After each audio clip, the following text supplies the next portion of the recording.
खबरनामे में खुशामदीद। आगाज में आपको बताएं कि सिंध हाई कोर्ट का बड़ा हुक्म आ गया है। कराची और हैदराबाद में बल्दियाती इंतखाबात कराने का फैसला सुना दिया है। इलेक्शन कमीशन को फौरी इंतखाबात का शेड्यूल जारी करने का ऑर्डर दे दिया गया है। सिंध हुकूमत को सिक्योरिटी समेत दीगर सहूलतें फराहम करने की हिदायत भी कर दी गई है। कराची से आपको दिखाते हैं इरफानुल हक की रिपोर्ट।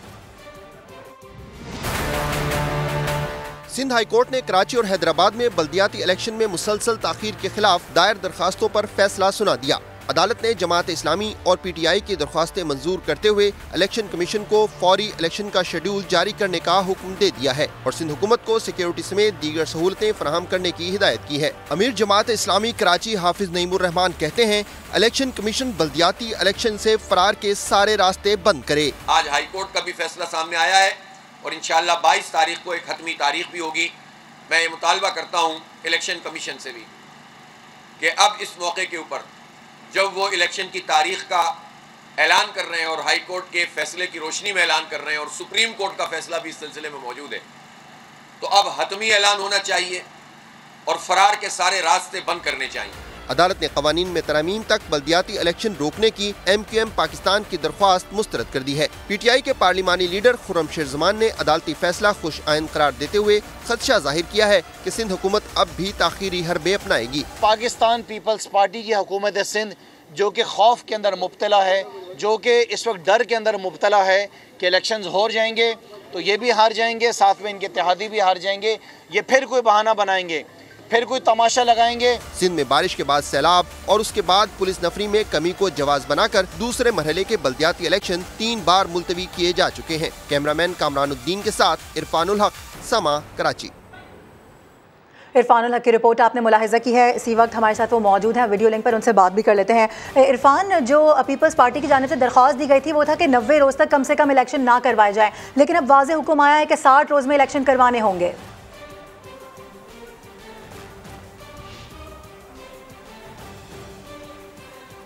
हाँ मारूख, अब बज़ाहिर तो अब इलेक्शन कमीशन और सिंध हुकूमत के पास फ़रार का कोई रास्ता अब बाकी नहीं है। जो इलेक्शन कमीशन ने आके मौक़िफ़ अपनाया था कि सिंध हुकूमत ने माजरत की है सिक्योरिटी की फराहमी से, पुलिस की फराहमी से, पुलिस की नफरी फराहम नहीं की जा सकती चूँकि वो सैलाब की जो ड्यूटी है उस पर मामूर है हमारी पुलिस की बड़ी नफरी, इसलिए इलेक्शन नहीं करवाए जाएँ और इसलिए इलेक्शन मुलतवी करवाए गए। आज जो तहरीरी हुक्मनामा आपसे कुछ देर पहले सामने आया है सिंध हाई कोर्ट के 2 रुकनी बेंच का, जिसकी सरबराही चीफ जस्टिस अहमद अली शेख कर रहे थे, उस हुक्म में ये कहा गया है कि 4 माह से इलेक्शन बार बार मुलतवी किए जा रहे थे जिसका कोई जवाज़ नहीं था। बताया गया कि सैलाब मुतासिबत या उनकी ड्यूटी पर मामूर है पुलिस। इस हवाले से अगर ये मसला था तो सिंध हुकूमत को इसका कोई ना कोई हल निकालना चाहिए था। अदालत ने वाज़ेह तौर पर यह हुक्म दिया है कि 15 रोज़ में इलेक्शन की तारीख का ऐलान किया जाए। इलेक्शन कमीशन को यह हिदायत की गई है कि वो अपना शेड्यूल 15 दिन में जारी करे। सिंध में यानी दूसरे मरहले का जो इलेक्शन था कराची और हैदराबाद में बल्दियाती इलेक्शन का, उसका शेड्यूल जारी करे और 2 माह के अंदर अंदर ये इलेक्शन यकीनी बनाए जाएँ, उसकी तारीख का ऐलान किया जाए। इसके अलावा MQM ने जो दरख्वास्त दी थी इलेक्शन रुकवाने की, वो अदालत ने मुस्तरद की है और अब अदालत ने करार दिया है कि उस दरख्वास्त में इतनी जान नहीं थी, इतना ठोस मौक़िफ़ नहीं था कि उसको सुना जाए। ठीक है, बहुत शुक्रिया आपने आगाह किया इस हवाले से इरफान। रुख करते हैं इस्लामाबाद का, जहाँ सुप्रीम कोर्ट ने इमरान खान के खिलाफ तौहीन अदालत केस की समाअत आइंदा हफ्ते तक मुलतवी कर दी। अदालत ने वज़ारत दाखिला के मुतफ़र्रिक़ जवाब और इजाफी मवाद को इमरान खान और दीगर फ़रीक़ैन को फराहम करने का हुक्म दे दिया है। तफसीलात लेते हैं अपने नुमाइंदे शहजाद अली से। शहजाद, बताइएगा मज़ीद क्या तफसीलात हैं इस खबर से मुताल्लिक़ आपके पास? जी बिल्कुल मारूख, 25 मई का जो लॉन्ग मार्च था उसके हवाले से तौहीन अदालत का जो केस है इमरान खान के ख़िलाफ़, उस हवाले से आज चीफ जस्टिस उमर ता बंदियाल की सरबराही में 5 रुकनी बेंच ने इस अहम केस की समाअत की। दौरान समाअत जो वज़ारत दाखिला के वकील थे सुलेमान असलम भट्ट, उनकी जानिब से जो है वो जो जवाबात जमा करवाए गए थे PTI के जो चेयरमैन हैं इमरान खान उनके और जो वकला हैं बाबर रवान और फैसल फरीद चौधरी, उस हवाले से जो है बहुत अहम सवालात आज उठाए गए हैं समाअत के दौरान। सुलेमान असलम भट्ट ने यह सवाल उठाया कि जो PTI की आदत है वो ये कह रही है कि उन तक जो है वो अदालती फ़ैसला नहीं पहुंचा था, लेकिन अगर सोशल मीडिया की ट्वीट्स और जो सोशल मीडिया पोस्ट हैं उसका जायज़ा लिया जाए और जो इमरान खान उस दिन जो है वो बाकायदगी से इंटरव्यूज़ दे रहे थे, तो उससे ये लगता है कि उनके पास जो है वो अदालती हुक्मनामा पहुँच चुका था। लेकिन अब उन्होंने अपने जवाब में ये कहा है कि उन्हें जो है वो अदालती हुक्मनामा नहीं पहुँचा था कि वो रेड जोन में दाखिल हों। इस हवाले से जो है वो आज की समाअत में इंतहाई अहम सवालात उठाए गए सुलेमान असलम भट्ट की जानिब से। उन्होंने ये भी कहा कि अगर अदालत कहे तो वजारत दाखिला जो है वो CDR निकलवा लेती है। वो PTI के जो रहनुमा उस वक्त कंटेनर पे मौजूद थे, ताकि वाज़ेह हो सके कि ये लोग राब्ते में थे अपने वकला और दीगर टीम के साथ। तो इस हवाले से जो है वो अदालत ने आज जो है वो सुलेमान असलम भट्ट जो वजारत दाखिला के वकील थे उनके जो है वो तमाम दलाइल को सराहा। और चीफ जस्टिस ने यह भी कहा कि सुलेमान असलम भट्ट साहब लगता है आप ठीक है, यानी शहजाद आप ये बता रहे हैं कि इंतहाई अहम सवालात उठाए गए हैं आज की समाअत में। अपडेट के लिए आपका बेहद शुक्रिया। और हफ्ते को पिंडी जाने का ऐलान कर दूंगा, तमाम कश्तियां जलाकर रावलपिंडी पहुंचेंगे। PTI चेयरमैन ने एक और तारीख दे दी है। ये दावा भी कर दिया कि पिंडी में सबसे बड़ा अवामी समंदर जमा होगा। जब जद्दोजहद करते आप इंसाफ के लिए, ये फिर इसकी पीछे नहीं हम मुड़ के देखते, हम अपनी किश्तियां जला के जद्दोजहद करते हैं। और मैं इंशाल्लाह जो प्लान कर रहा हूं, और मैं सैटरडे को अनाउंस करूंगा कि किस दिन मैंने पिंडी पहुंचना है, और इंशाल्लाह ये मेरा ईमान है, क्योंकि मेरी कौम जागी हुई है आज। ये मेरा ईमान है कि पाकिस्तान की तारीख में सबसे बड़ा अवाम का समुंदर इंशाल्लाह पिंडी पहुंचेगा। और तहरीक इंसाफ से किसी भी किस्म के कोई मुज़ाकरात नहीं चल रहे। वज़ीर दिफा ख्वाजा आसिफ ने वाज़ेह कर दिया, कहते हैं 15-20 दिन पहले लॉन्ग मार्च से एक ख़तरा था जो अब नहीं रहा। तजवीज़ पेश की कि तोशाखाना के तहाइफ ले जाने पर पाबंदी लगा देनी चाहिए। हकीकी आज़ादी, इम्पोर्टेड हुकूमत, बैरूनी साजिश, ऐसे इल्ज़ाम लगाता रहा है 7-8 महीने। सारा कुछ करके कह रहे हैं कि it's behind me, it's all over. बयानिया अपना जो है दफन कर दिया है। अमेरिका के साथ जो है हम लवी डबी हो गए। मेरा ख्याल है कि इस हाउस को इस बात के ऊपर गौर करना चाहिए। वोट और नो कॉन्फिडेंस यहाँ पे हुआ है। आपकी कुर्सी पे एक शख्स को बैठा के उससे इस हाउस को डिसॉल्व करवा दिया है। वो तो अदलिया जो है केम टू आवर रेस्क्यू, उन्होंने आइन को बचाया। तो आइन तो उस दिन पामाल हो चुका। आइन और इस्लामाबाद में एहतजाज करना है तो इंतज़ामिया को नई दरख्वास्त देना होगी, और इंतज़ामिया ने अगर इजाज़त देनी है तो यकीनी बनाना होगा कि सड़कों की बंदिश और आम शहरियों के हुकूक की खिलाफ वर्जी ना हो। इस्लामाबाद हाई कोर्ट ने PTI पर वाज़ेह कर दिया। चीफ जस्टिस ने PTI के वकील से कहा, आपको जिम्मेदारी का मुजाहरा करना चाहिए। आपने GT रोड, मोटरवे और दीगर शाहराएं बंद की। सुहेल रशीद की रिपोर्ट। मेरे इक़्तिदार में एहतजाज की इजाज़त के लिए PTI ने इस्लामाबाद हाई कोर्ट का दरवाज़ा खटखटाया। अदालत ने इंतजामिया के दफ्तर का रास्ता दिखा दिया। चीफ जस्टिस आमिर फारूक ने रिमार्क्स दिए, ये फैसला एडमिनिस्ट्रेशन ने करना है, अदालत कोई मकाम तजवीज़ नहीं कर सकती। ये इंतजामिया का काम है, वो बताए कि D चौक में इजाज़त देनी है या F9 पार्क में। अदालत डिप्टी कमिश्नर का किरदार अदा नहीं कर सकती। अदालत ने करार दिया कि PTI की एहतजाज की इजाज़त के लिए पहली दरख्वास्त गैर मौसर हो चुकी है। इंतज़ामिया को नई दरख्वास्त दे सकते हैं। इंतज़ामिया अगर इजाज़त दे तो यकीनी बनाए कि शाहराएं बंद नहीं होंगी और आम लोगों के हकूक मुतासिर नहीं होंगे। PTI के मुआविन वकील ने कहा वो आज ही दरख्वास्त दायर कर देंगे। इमरान खान पर जलसे के दौरान हमले के खदशे की इंटेलिजेंस रिपोर्ट अदालत में पेश कर दी गई। चीफ जस्टिस ने कहा, हुकूमत और रियासत की जिम्मेदारी है कि वो इस चीज को भी मद्देनजर रखे। PTI और ताजरों की यकजा दरखास्तों पर समाअत 22 नवंबर तक मुलतवी कर दी गई। और इस्लामाबाद के रेड जोन को बलवाइयों के हमलों और आए रोज के धरनों से हमेशा के लिए महफूज कर दिया गया। अब हर कोई रेड जोन में दाखिल नहीं हो सकेगा। रेड जोन को जाने वाले रास्तों पर आहनी दरवाजे नस्ब कर दिए गए हैं। रिपोर्ट कर रही हैं अरहम खान। पार्लियामेंट आईनी बालादस्ती का कला है तो रेड जोन है इसका दिफाई हसार। माजी की तरह अब रेड जोन में कोई एहतजाजी तमाशा नहीं लगाया जा सकेगा। रेड जोन को जाने वाले तीनों रास्तों पर 3 सिक्योरिटी गेट्स लगा दिए गए। एक गेट D चौक, दूसरा नादरा चौक, तीसरा सरीना होटल के सामने नस्ब किया गया है। सरीना होटल के सामने नस्ब दरवाजे की चौड़ाई 100 फीट जबकि ऊंचाई 10 फीट है। नादरा चौक वाला दरवाजा 90 फीट चौड़ा है। दरवाजों की तनसीब का फैसला आयरोज के एहतजाज और धरनों के बाइस किया गया। रेड जोन है, वहाँ पे डिप्लोमेटिक मिशंस हैं, सेंसिटिव इंस्टॉलेशंस लगी हुई हैं। गेट्स लगाने का मकसद यही है कि क्योंकि वो सेंसिटिव एरिया है तो वहाँ पे अमन व रफ्त को अगर कोई खुदा न खासा सिक्योरिटी की सूरत हाल होती है तो इन चीज़ों को प्रोटेक्ट करने के लिए, ट्रैफिक को, फ्लो को, आउट एंड इन जो है उसको आसानी के साथ मॉनिटर करने के लिए ये लगाए जा रहे हैं। सिक्योरिटी गेट्स की तनसीब पर खर्च का तखमीना तकरीबन 4 करोड़ रुपए लगाया गया है। रेड जोन जोन और बिलखुसूस पार्लियामेंट तक जाने वाले रास्तों पर नस्ब ये आहनी दरवाजे अब सिर्फ आइन और कानून की चाबी से ही खुलेंगे। जत्थों के हमरा आने वालों को ये रास्ता हमेशा बंद मिलेगा। कैमरामैन अवैस काजी के साथ अरहम खान, समा, इस्लामाबाद। मुस्लिम लीग नून की नायब सदर मरीम नवाज का दिसंबर के शुरू में वतन वापसी का इम्कान है। नवाज शरीफ की वतन वापसी के हवाले से मुशावरती अमल भी तेज़ कर दिया गया है। ज़राए के मुताबिक मुल्क की सियासी दर्ज हरारत बढ़ने के पेश नज़र मरीम नवाज को फौरी वतन वापसी की तजवीज़ दी गई है ताकि नून लीग के सरबराह नवाज शरीफ की लंदन से वतन वापसी पर भरपूर सियासी इस्तकबाल किया जाए। अहम ज़राए ने मज़ीद बताया कि नवाज शरीफ की वतन वापसी से कबल तारीख का लंदन में बाकायदा ऐलान किया जाएगा। वतन वापसी से पहले नवाज शरीफ माह पार्टी के अहम फैसले करेंगे।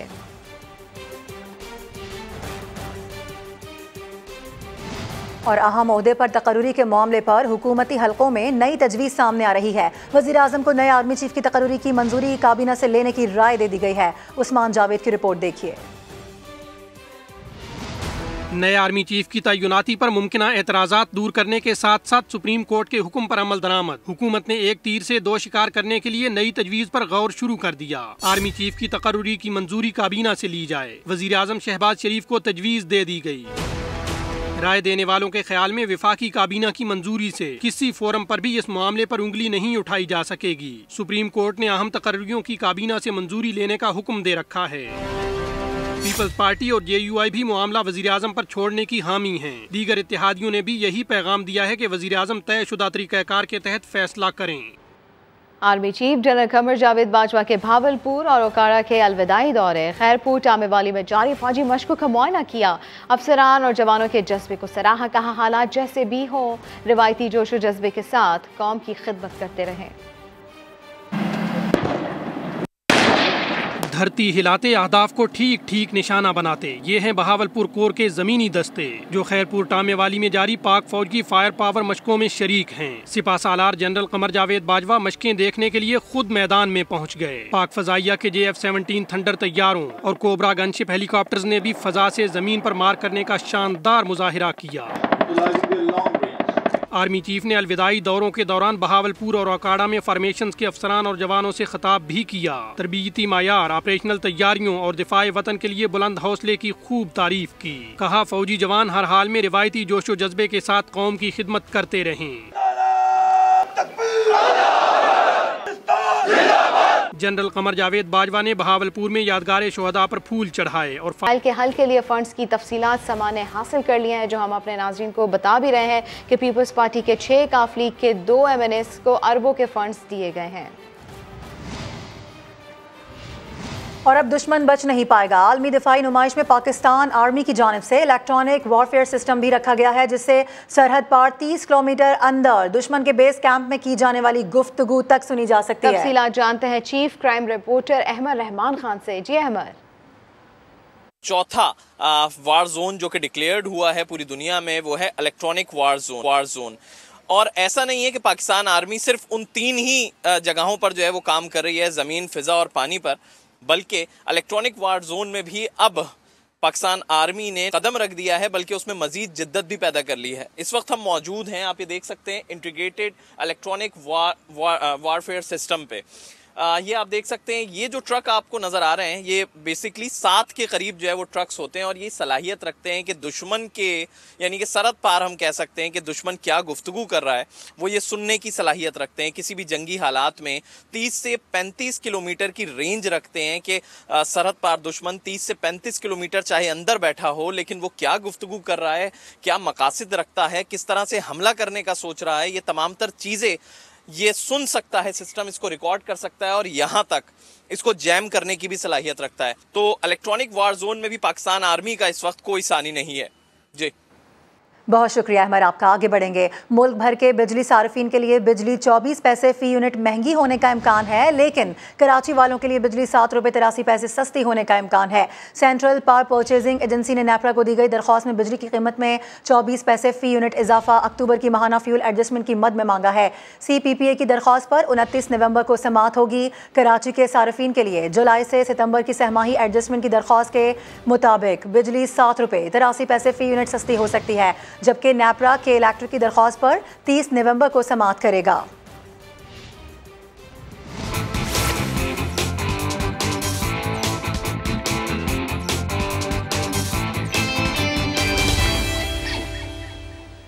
फीफा वर्ल्ड कप का काउंटडाउन जारी है। मेगा इवेंट सिर्फ 2 दिन की दूरी पर है। कराची में मिनी ब्राजील लियारी भी वर्ल्ड कप के रंग में रंग गया है। घरों की दीवारों पर पसंदीदा टीमों के झंडे बना दिए गए हैं। हुज़ैफा खान की रिपोर्ट।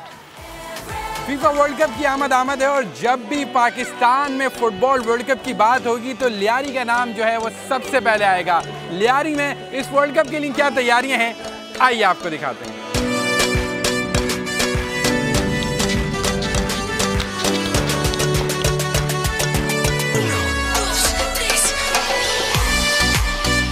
मैं चाहने वाला हूँ अर्जेंटीना का और मेरा टीम है अर्जेंटीना। मैं कहता हूँ अगर ये जीते, मैंने जुबान किया मैं अपने इलाके में लांचों में लोगों को घुमाऊंगा। कैसे मतलब डोनेशन क्रिएट करना है, कैसे फ्लैग बनाने हैं, मतलब सब अपनी मदद आप करते हैं। फुटबॉल का जो क्रेज़ लियारी में है मुझे नहीं लगता पूरे पाकिस्तान में कहीं पर मिलेगा।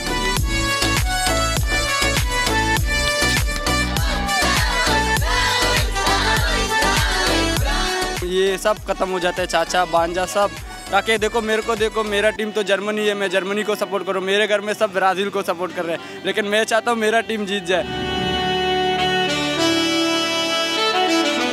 मैं पेंटर जो मतलब वो नीड थी, वो पेंटर तो हमें बहुत मुश्किल से, जो आप देखा कि गड्डानी से वो हमारे दोस्त आए हैं वो पेंटिंग के लिए खास तौर पर, तो उन्होंने काफ़ी हद तक हमें मदद की। यहाँ पर आप देख सकते हैं जब 20 तारीख को वर्ल्ड कप शुरू होने वाला है तो स्क्रीनिंग का भी इंतज़ाम हम करेंगे। नींद से उठते हैं फ़ौरन फुटबॉल ढूंढते हैं और कुछ नहीं ढूंढते, फ़ौरन फुटबॉल। चाय का भी तलाश नहीं है, फुटबॉल का तलाश रहता है। फुटबॉल मिल गया, फिर इसके बाद नाश्ता वगैरह करके बाहर निकल के चप्पल पहने या नहीं पहने या शूज़ पहने नहीं पहने, फिर बाहर निकल के फुटबॉल के साथ खेलते ही रहते हैं। अभी तो वर्ल्ड कप आ गया, इतना जुनून सर पे आ गया।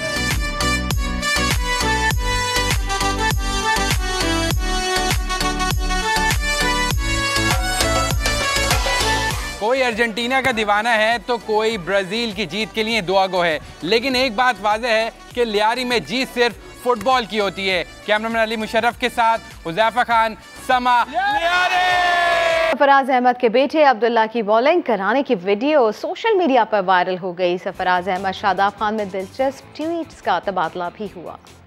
आपको क्या पसंद है, बैटिंग, बॉलिंग, कीपिंग? बाबा की तरह कीपर बनना है? ऑलराउंडर।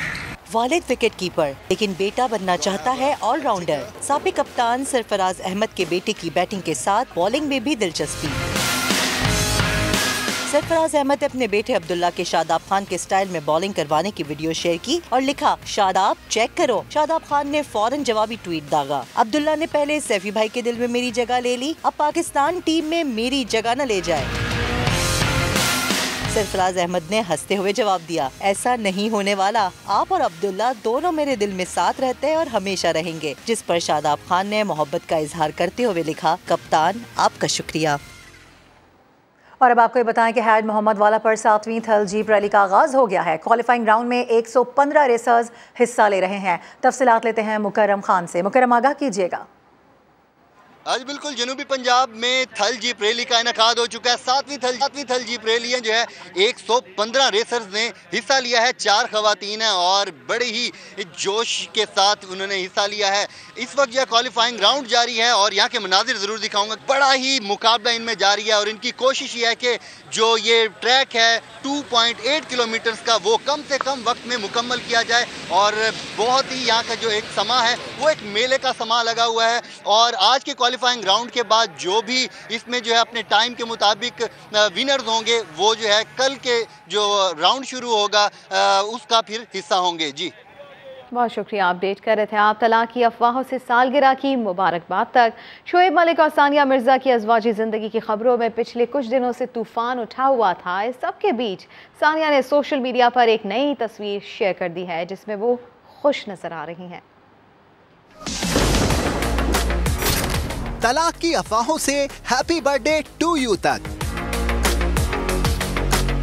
पाक भारत स्टार जोड़ी शोएब मलिक और सानिया मिर्जा में तलाक हुई या नहीं, अब तक किसी ने तस्दीक की ना ही तरदीद। इस सब के दौरान सानिया मिर्जा ने सोशल मीडिया पर अपनी एक नई तस्वीर पोस्ट कर दी। कैप्शन में लिखा, fun times at global village UAE।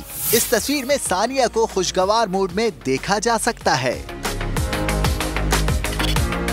इससे पहले उर्दू फ्लेक्स ने द मिर्जा मलिक शो के जल्द ऑन एयर होने का ऐलान किया तो लोगों ने तलाक की खबरों को पब्लिसिटी स्टंट कहा। शुएब मलिक ने सानिया मिर्जा को सोशल मीडिया पर सालगिरह की मुबारकबाद दी, मगर सानिया ने कोई जवाब ना दिया। थैंक यू कहना तो दूर की बात, पैगाम को लाइक भी नहीं किया। सदर मुमलिकत आरिफ अलवी से वफाकी वज़ीर ख़ज़ाना इसहाक डार की मुलाकात हुई है, जिसमें अहम तकर्री और बाज़ दीगर उमूर पर मुशावरत की गई है। तो आपको ये बताते चलें, इस हवाले से बात कर लेते हैं उस्मान खान से। उस्मान, आगाह कीजिए। जी बिल्कुल, जरा ये दावा कर रहे हैं कि वज़ीर ख़ज़ाना इसहाक डार की सदर आरिफ अलवी से आधा घंटा से ज़ायद मुलाकात जारी रही है, जिसमें वज़ीर ख़ज़ाना ने सदर को अपनी वज़ारत की कारकर्दगी, IMF से मामला पर गुफ्तगू की है और सदर को माशी सूरत हाल पर एतमाद में लिया गया है। ये भी दावा किया जा रहा है कि इसहाक डार और सदर के दरमियान अहम तकर्री और बाज़ दीगर अमूर पर मुशावरत की गई है और वज़ीर ख़ज़ाना ने मुल्क की बेहतरी के लिए मिलकर आगे बढ़ने की ख्वाहिश का इज़हार किया है और जो गलतफहमी है और जो कशीदगी है उसको कम करने के लिए जो है वो भी जोर दिया जा रहा है और वज़ीर आज़म का ख़ुसूसी पैगाम जो है वो भी पहुंचाया गया है। बहुत शुक्रिया उस्मान खान आपका। और क्या आपका मोबाइल फ़ोन 5 किलो वजनी है या फिर 27 किलो वजनी? पाव भर का मोबाइल फ़ोन कैसे 27 किलो वजनी हो जाता है, जानिए कराची से मुदस्सिर नज़ीर की रिपोर्ट में। आपका मोबाइल फ़ोन 5 किलो का है? नहीं, आपका मोबाइल फ़ोन 22 किलो का है। जी नहीं, आपका मोबाइल फ़ोन शायद 27 किलो का है। क्या मोबाइल फ़ोन का वज़न इतना होता है? जी हाँ, जब मोबाइल फ़ोन का गलत इस्तेमाल हो तो इसका वज़न इतना ही होता है।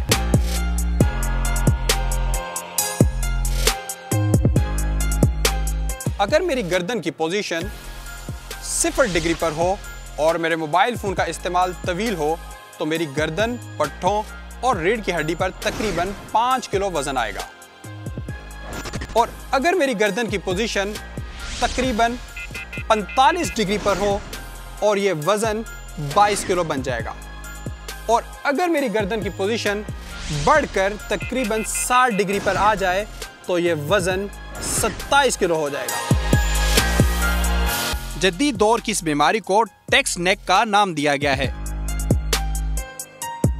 फिजियोथेरेपिस्ट कहते हैं मोबाइल फोन के मुस्तकिल और गलत इस्तेमाल से बड़ों के साथ साथ बच्चों में पट्ठों की बीमारियों में तेजी से इजाफा देखने में आया है। और सबसे ज्यादा खतरनाक बात यह है कि टेक्स नेक से बच्चों की रीढ़ की हड्डी की शक्ल बदल सकती है।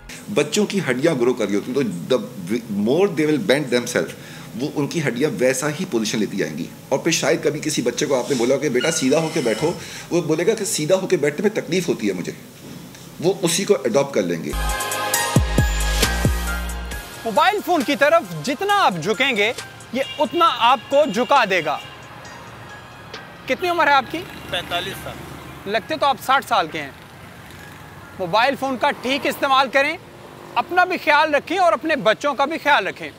कैमरामैन इमरान शाहिद और फैसल आगाई के साथ मुदस्सिर नज़ीर, समा, कराची।